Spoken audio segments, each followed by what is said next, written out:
Hello, എല്ലാവർക്കും അറിയാലോ ഷാർജയിൽ, ദുബായിൽ, UAE 2 ദിവസമായിട്ട് പെയ്ത ഭയങ്കരമായിട്ടുള്ള മഴയിൽ എന്താ സംഭവിച്ചതെന്നും ആർക്കും പുറത്തിറങ്ങാൻ പറ്റാത്ത അവസ്ഥയിലാണ്. അപ്പം ഞാനുള്ളത് ഷാർജയിലാണ്. ഷാർജയുടെ അവസ്ഥ എന്താണെന്ന് മിക്ക ആൾക്കാരും കണ്ടതാണല്ലോ വീഡിയോസിലൊക്കെ. പക്ഷെ ഞങ്ങളും അതേപോലെ തന്നെ സിറ്റുവേഷൻ ഫേസ് ചെയ്തു. താഴോട്ടൊന്നും ഇറങ്ങാൻ പറ്റിയില്ല, വീട്ടിൻ്റെ താഴെയൊക്കെ വെള്ളമായിരുന്നു. ഇന്നിപ്പോൾ 2 ദിവസം കഴിഞ്ഞു. ജസ്റ്റ് ഒന്ന് പുറത്തിറങ്ങി നോക്കട്ടെ എന്തൊക്കെയാണ് അവസ്ഥ എന്ന് കാണിച്ചു തരാം കേട്ടോ. ഇവിടെയൊക്കെ നിറയെ വെള്ളമായിരുന്നു കേട്ടോ.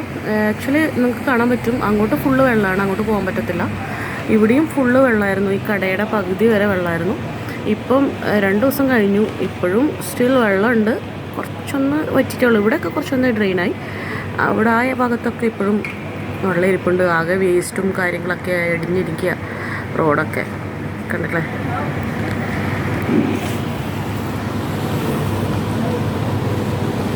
ഇത് ഞങ്ങളുടെ വീട്ടിൻ്റെ മുകളിൽ നിന്ന് എടുത്താൽ കേട്ടോ.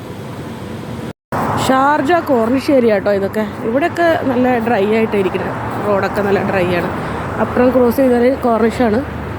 ജസ്റ്റ് അപ്പുറം ക്രോസ് ചെയ്തിട്ട് ഞാൻ കാണിച്ചു തരാം എന്താ അവസ്ഥ. കാർ പാർക്കിംഗ് ഏരിയ ഒക്കെ ഫുള്ള് വെള്ളം കേട്ടോ. കോർണിഷൊക്കെ നല്ല അടിപൊളിയായിട്ടുണ്ട് കേട്ടോ, ഒന്നും പറ്റിയിട്ടില്ല. എല്ലാം ഇപ്പം ക്ലിയറാണ്, ഫുൾ സേഫ്. ആൾക്കാരൊക്കെ നടക്കാനൊക്കെ വരാനൊക്കെ തുടങ്ങുന്നുണ്ട്. ഇഷ്ടംപോലെ ആൾക്കാരുണ്ട്.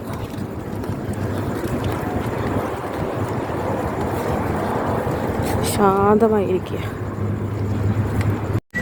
നല്ല അടിപൊളി 2-3 ദിവസത്തെ മഴയൊക്കെ കഴിഞ്ഞിട്ട് ജസ്റ്റ് ഒന്ന് പുറത്തിറങ്ങിയതാണ്. എന്താ അവസ്ഥ നോക്കാൻ. കോർണിഷിലെപ്പോൾ ഉള്ളത് എല്ലാം ഡ്രൈ ആണ്, എല്ലാം സേഫാണ്. പക്ഷേ സ്മെല്ല് കൊണ്ട് ഇരിക്കാൻ പറ്റത്തില്ല. ഭയങ്കര സ്മെല്ല്, വേസ്റ്റൊക്കെ അടിഞ്ഞ് വെള്ളത്തിൻ്റെ ഒക്കെ. Okay, by.